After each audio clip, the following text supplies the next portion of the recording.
Man, I never imagined I'd be one of those guys spilling his guts online. But here I am. I've been married to Lauren for 6 years, and while I knew in the back of my mind that things wouldn't stay perfect forever, I never thought they'd get this bad. These last 2 years? Pure hell. If I'm honest, trust was the first thing to go, and once that was gone, everything else seemed to unravel fast. At the start, though, things seemed fine. Sure, we had our share of arguments. Who doesn't? We'd even talked about having kids someday, buying a house, the whole settle-down package. But all of that was before Lauren's mom decided to get remarried, which is when Sophie came waltzing back into our lives. Let me set the stage. A few years back, Lauren's mom married some guy, and with him came Sophie, the new stepsister. But Sophie wasn't just a random person now showing up at family dinners. She and Lauren went to high school together, and apparently they hated each other back then. Lauren would go on and on about how Sophie was this sneaky, manipulative piece of work who always had to one-up her. She'd smile to your face and then stab you in the back, according to Lauren. Every little thing was a competition. Grades, friends, even boys. I used to think it was just leftover high school drama, typical stuff between teenage girls. When Sophie started showing up around us, usually to visit her mom, Lauren would get all tense and defensive. At first, I didn't see what the big deal was. Sophie seemed friendly enough, maybe a little too blunt sometimes, but I didn't think anything of it. I even got along with her, which quickly turned into a whole new problem. Sophie would flirt with me here and there, sure, just playful comments and maybe a look or two. She was attractive, no doubt, but it was harmless, at least to me. But Lauren? She blew it way out of proportion. Every word Sophie said or every look she gave me turned into some personal attack against her. Over time, Lauren's jealousy grew into an obsession. If I so much as glanced in Sophie's direction, I'd catch Lauren shooting daggers my way. And then the fights, oh, the fights. She'd accuse me of being too friendly with Sophie every single time she came over. And the crazy thing? Sophie knew exactly how to push Lauren's buttons. It's like she enjoyed stirring the pot and getting under Lauren's skin on purpose.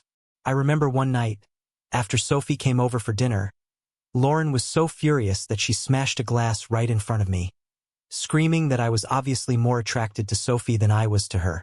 I tried calming her down, but it was useless. Everything kept circling back to Sophie no matter what. Looking back, I realized the signs were there all along. Lauren had always been competitive with Sophie, even before Sophie was around in person. She used to tell me stories of how she'd go out of her way to embarrass Sophie back in high school, trying to make her look stupid in front of their friends. That rivalry never disappeared. If anything, it got worse. It reached a point where I started dreading Sophie's visits because I knew exactly what they would lead to. More accusations, more fights. I began avoiding even talking to Sophie altogether, hoping it'd keep Lauren from flying off the handle. But it didn't make a difference.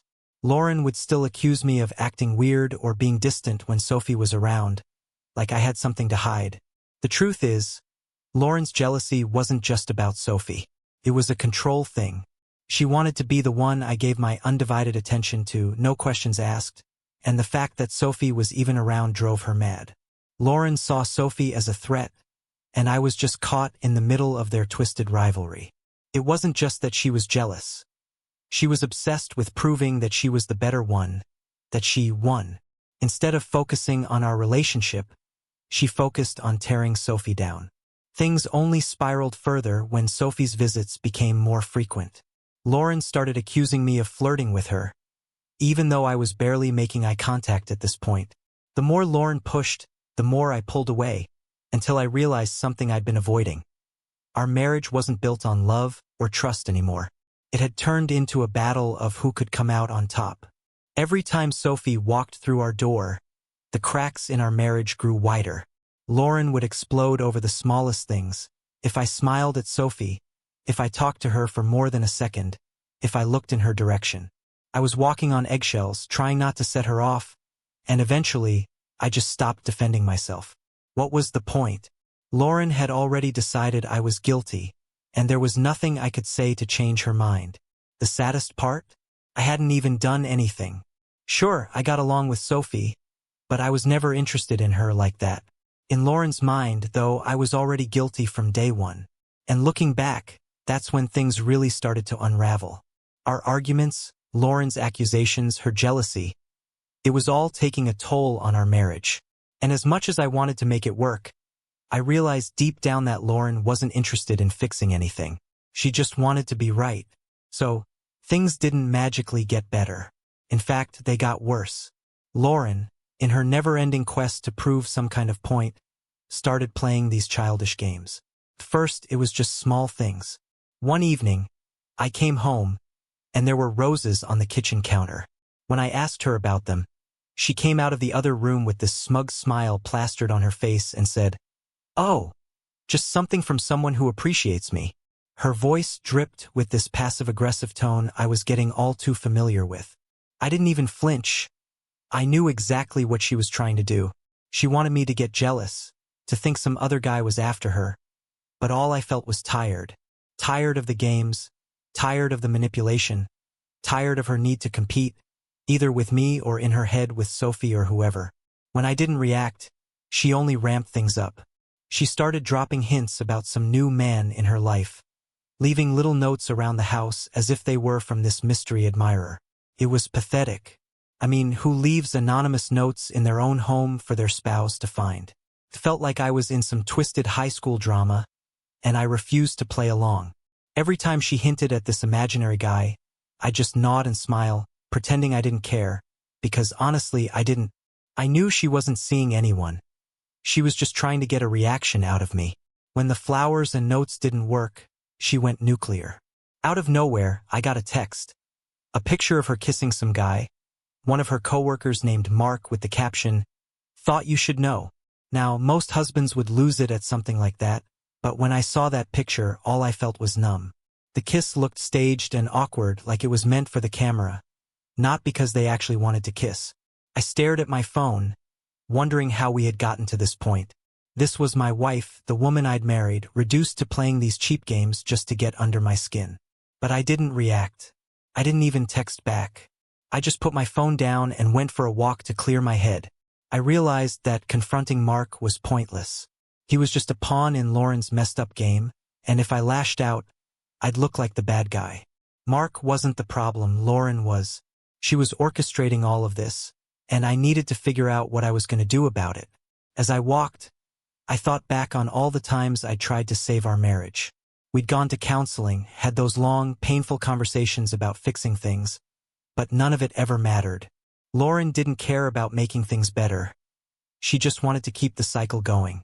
She wanted the fights, the makeups, the constant back and forth, always keeping me on edge, always making me feel like I was the one to blame.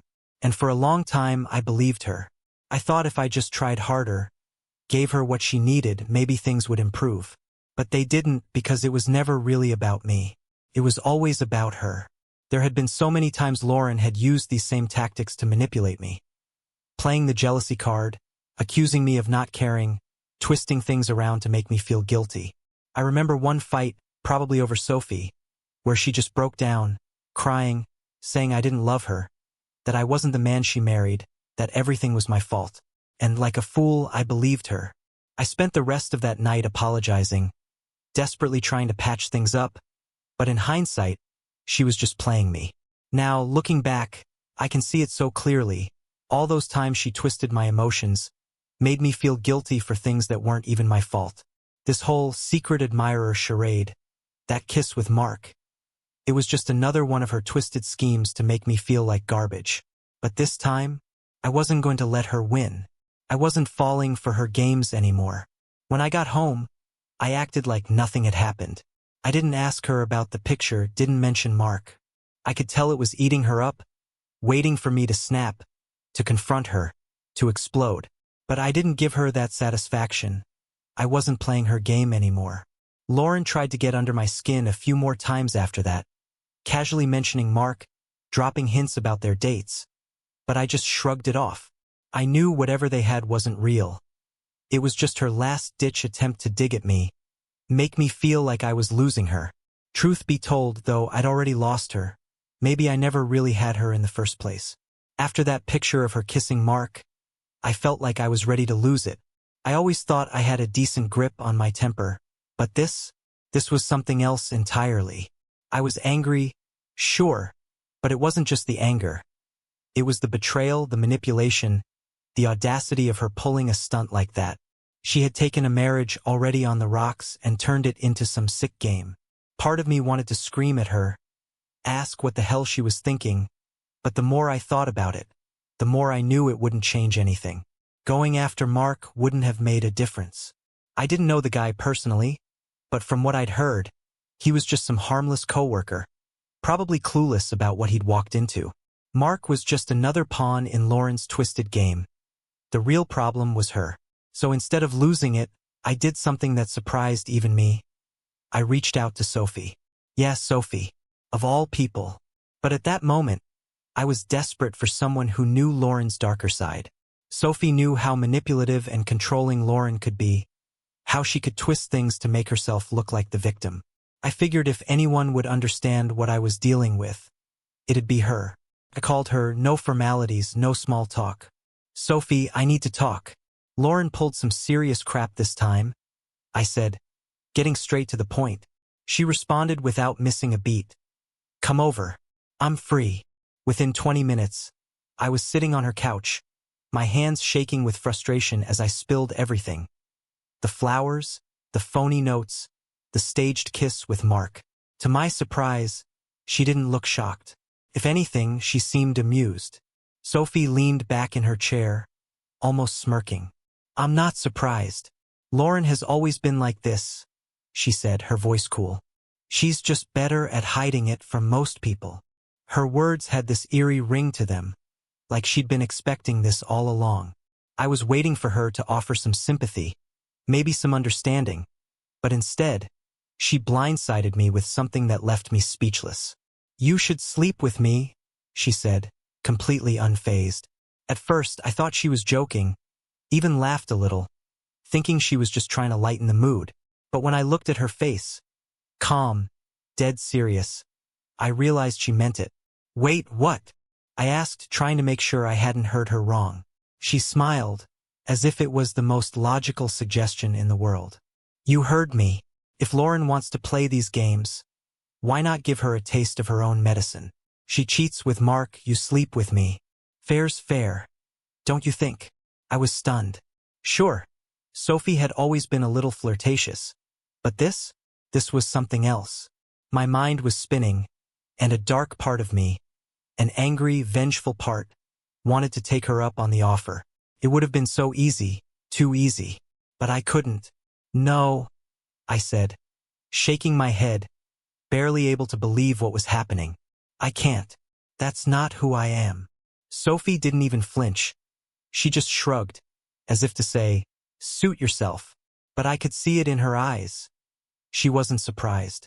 She probably knew I wouldn't go through with it, maybe even suggested it just to see how far I'd go.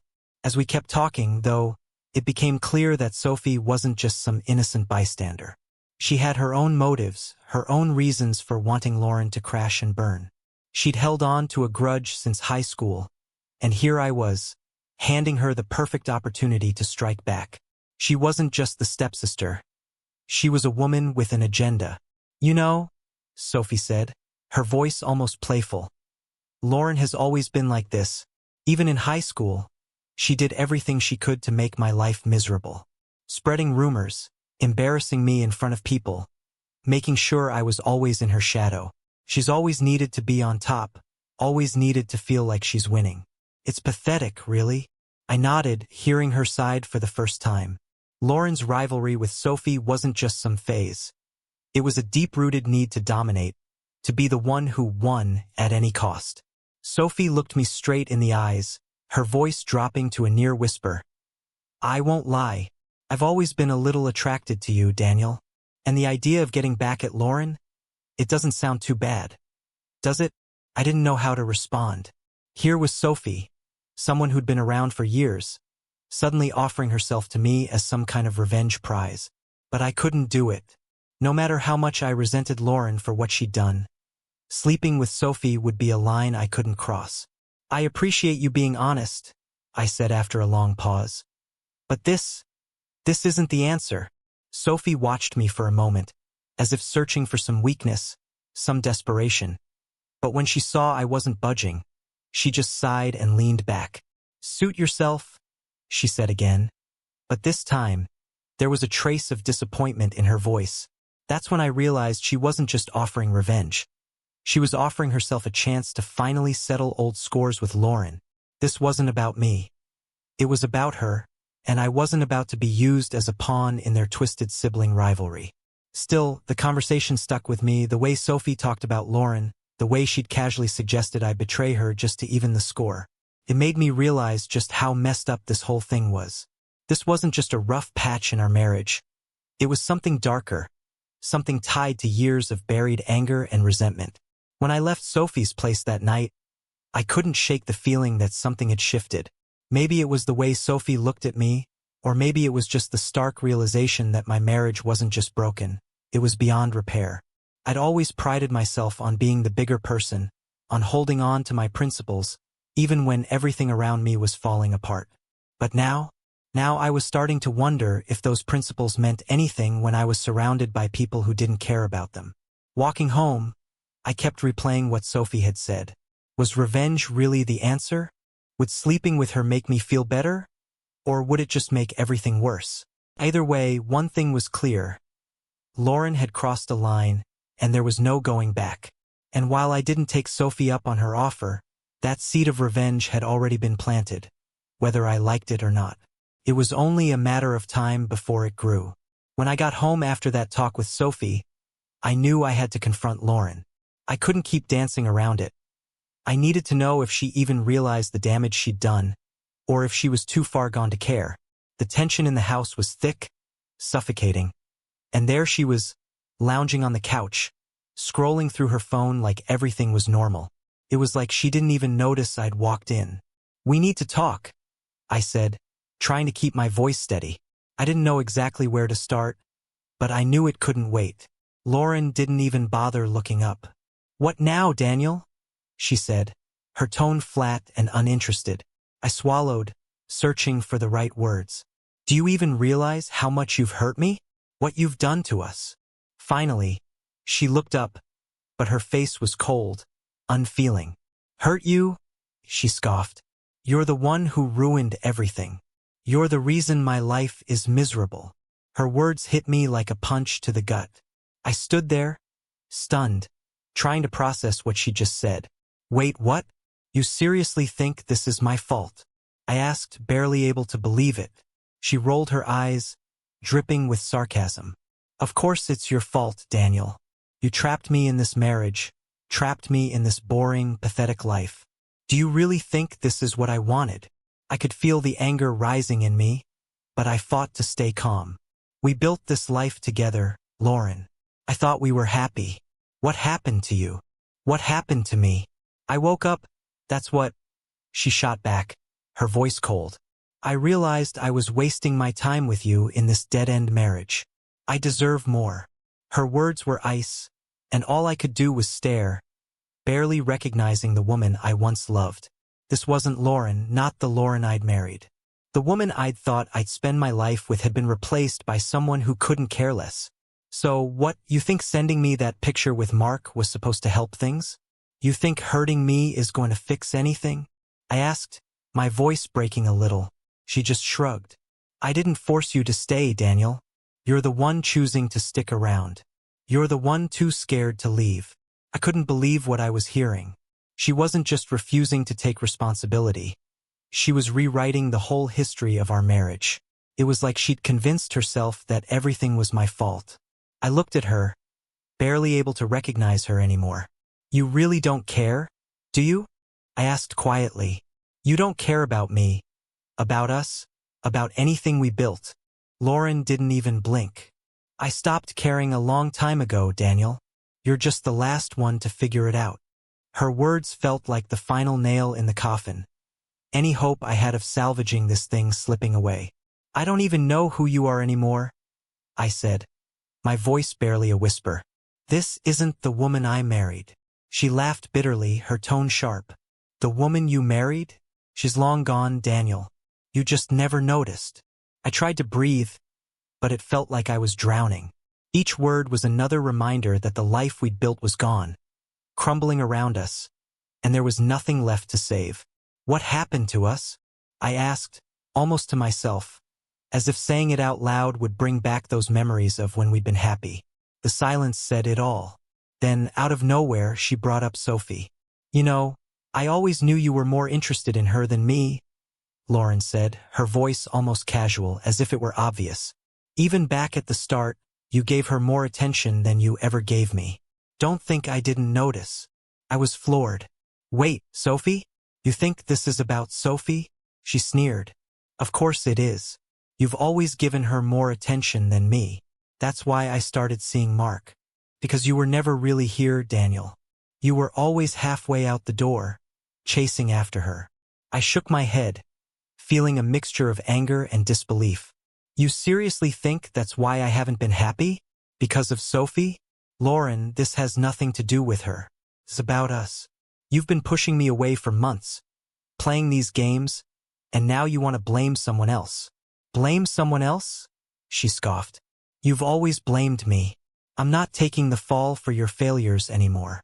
In that moment, I really knew that our marriage was over. There was no saving it, no fixing it. The woman I loved, the woman I thought I knew, was gone. All I saw was a stranger. A cold, bitter stranger who couldn't care less about the damage she'd done.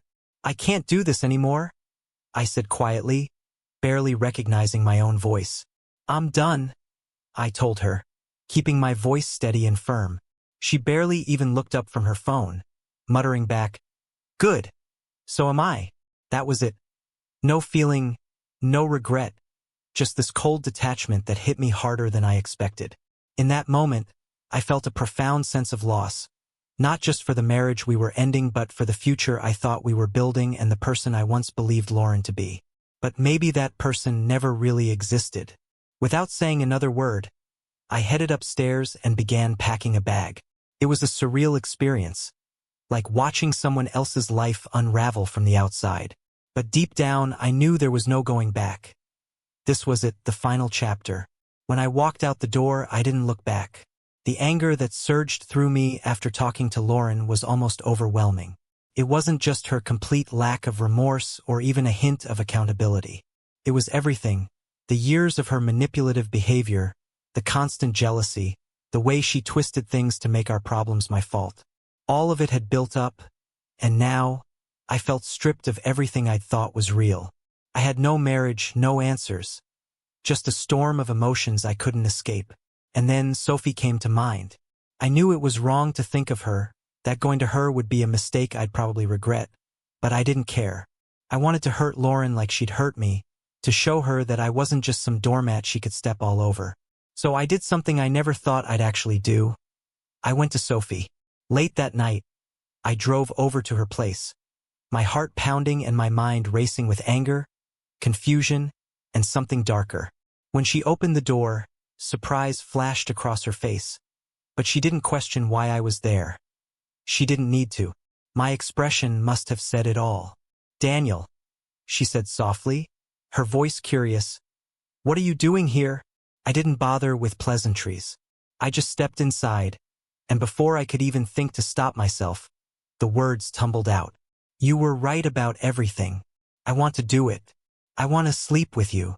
She raised her eyebrows, clearly taken aback, but soon, a slow, satisfied smile spread across her face. She knew exactly what this meant, her chance to finally get one over on Lauren. "Are you sure about this?" she asked, though the look in her eyes showed she had no doubt about my answer. I nodded, every ounce of frustration and betrayal fueling my resolve. "Yeah, I'm sure." The next moments were a blur. I remember the way she looked at me, the hunger in her kiss that felt more like possession than passion. It wasn't love. It wasn't even desire. It was revenge, pure and simple. She wanted to stick it to Lauren just as much as I did, and we both knew it would cut deep. The sex was mechanical, void of any real connection or warmth. It was just an act, purely physical, weighed down by all that had led us to this point. I can't even say it felt good. It was something I felt I had to do to prove I wasn't weak, that I wouldn't let Lauren's betrayal be the last word in my life. Afterward, I lay there staring at the ceiling, a strange mixture of relief and disgust washing over me. Relief because I'd taken some kind of control over this situation. Disgust because deep down, I knew this wasn't me, but it was too late to undo it. Sophie, on the other hand, seemed completely at ease, her fingers tracing my chest with a smug smile. I sensed a shift in her attitude, like she thought this was the beginning of something between us. You know, she said after a while, I could be a much better wife to you than Lauren ever was. I turned to her, surprised. What? She smiled, that same self-satisfied smirk. I'm serious. Lauren never appreciated you. She never cared about you like I do. You deserve better, Daniel. Someone who actually sees you. I didn't know how to respond, the words hanging heavy in the air. This wasn't what I had come for. I came for revenge, not to start a new life with Lauren's stepsister. But Sophie clearly had other ideas. You and I could be good together, she continued, her tone soft and persuasive. We're both free now. We both want the same thing. I shook my head and sat up, pulling away from her. Sophie, this isn't what I want. She looked surprised, like she hadn't anticipated that response. What do you mean? I thought. I cut her off, running a hand through my hair, trying to clear the storm of emotions. I don't know what I thought. All of this, it's a mess. I'm not looking for a new relationship. I don't even know what I'm doing here. Sophie's face fell for a moment, but she quickly regained her composure, reaching out to touch my arm. Daniel, it's okay. You don't have to figure it all out now. You deserve this. You deserved more than what Lauren ever gave you. I nodded, but I wasn't really listening. My mind was somewhere else, struggling to process everything that had happened. I stood up, dressed, feeling the weight of my actions settle over me like a heavy cloak. I should go, I muttered. Sophie watched me, disappointment mixed with understanding in her eyes. If you ever need anything, you know where to find me. I couldn't respond, didn't trust myself to say anything. I just walked out, my mind spinning as I drove home. Part of me felt relieved, like I'd finally taken a step toward reclaiming my life. But there was also something darker lingering, a sense of guilt or regret gnawing at the edges of my mind. Was this really what I wanted? Was revenge enough to fill the emptiness Lauren had left?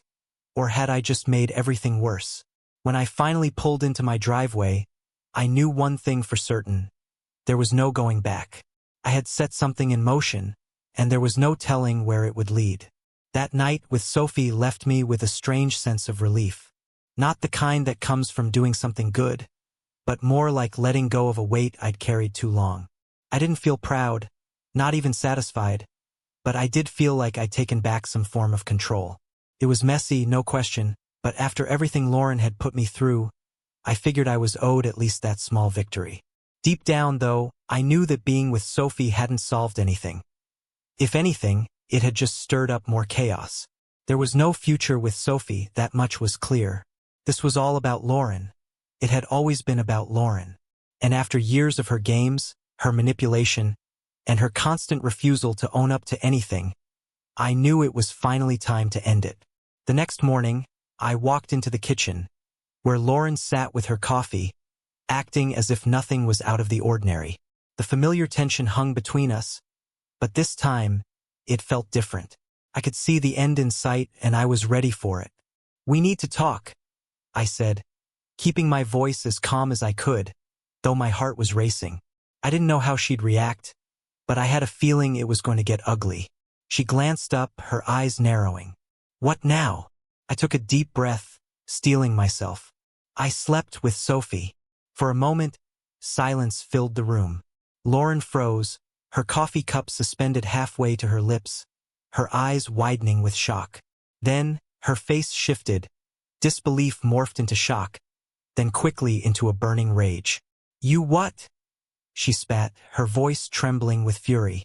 I slept with Sophie, I said, my voice unwavering. After everything you've done, after all the games, I went to her. Lauren shot up so fast her chair toppled backward, clattering to the floor. Her face was flushed, her hands clenched into fists as though she might actually hit me. You disgusting, pathetic piece of garbage. You slept with her? My stepsister. The one person I've always despised. I watched the fury building in her eyes, her body tense with barely contained rage. She was beyond furious, and every ounce of that anger was aimed squarely at me. But for once, I didn't feel guilty or ashamed. I felt finished. "You did this out of revenge, didn't you?" she screamed, her voice cracking. "You slept with her just to hurt me. How could you be so heartless?" I didn't deny it. "Yes, it was revenge, Lauren. After everything you've put me through, I couldn't take it anymore." Her eyes flashed with a raw hatred. "You bastard," she spat. "How could you sink so low after all I've endured? Your obsession with Sophie, the constant way you focus on her. I should have seen this betrayal coming. That was it for me." My anger boiled over. "My obsession with Sophie? Are you kidding me?" I fired back. "You turned our marriage into a twisted game.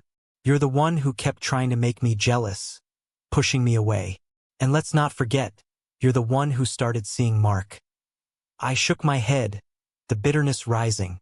"I tried to fix things, Lauren. I gave it everything I had.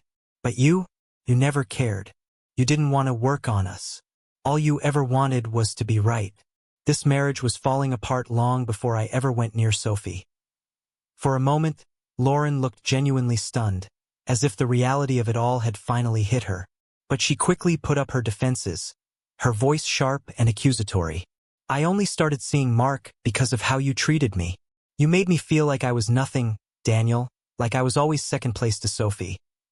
"That's crap, and you know it?" I snapped. "You've been manipulating me for years, playing every trick you could think of to make me feel guilty, to control me. You pushed and pushed until I finally broke. Lauren. Well, congratulations. You got what you wanted." Her face twisted in rage, and for a split second, I thought she might actually lash out physically. But instead, she took a step back, her voice trembling with fury. "You're a monster, Daniel. A complete monster. I'm filing for divorce." Oddly, her words didn't sting. Instead, I felt a strange calm settle over me. "Fine. Go ahead," I replied. "But don't you dare try to lay all this on me. You had a hand in destroying this marriage too." She stood there, her chest heaving, her eyes filled with anger and betrayal. But beneath it all, I could see a flicker of something else, recognition. She knew deep down that she had pushed me to this breaking point, that she had tested every limit I had. She was finally reaping what she'd sown. With one last look of contempt, she turned and stormed out of the kitchen, slamming the door hard enough for the sound to echo through the house. But this time I didn't care. For the first time in years, I felt free, like a weight had been lifted, and I could finally breathe. A week later, Lauren filed for divorce. She made one last attempt to paint herself as the innocent victim, trying to lay all the blame on me. But I didn't care anymore. She could tell herself whatever story she needed to hear. I knew the truth, and so did she. Her relationship with Sophie was ruined beyond repair. She hadn't just lost me. She'd lost her stepsister too. In the end, she had no one to blame but herself. As for me, I began the long process of rebuilding my life. It wasn't easy, and there were plenty of nights when I lay awake questioning everything, wondering if I had gone too far with Sophie. But I knew deep down that it had been the right decision. It wasn't about the act itself. It was about finally breaking free from Lauren's manipulations, putting an end to her twisted games once and for all. I'm not proud of everything that happened, but I'm not ashamed either. I did what I had to do to survive, to escape a marriage that had been toxic for years. Now, my focus is on the future. I'm free from the lies, the jealousy, and the constant battles. There's a long road ahead, but for the first time in a long time, I feel like I'm on the right path. When I get into a relationship again, it'll be with someone who respects me, someone who values trust instead of manipulation. The past is behind me, and for once, I'm ready to move forward.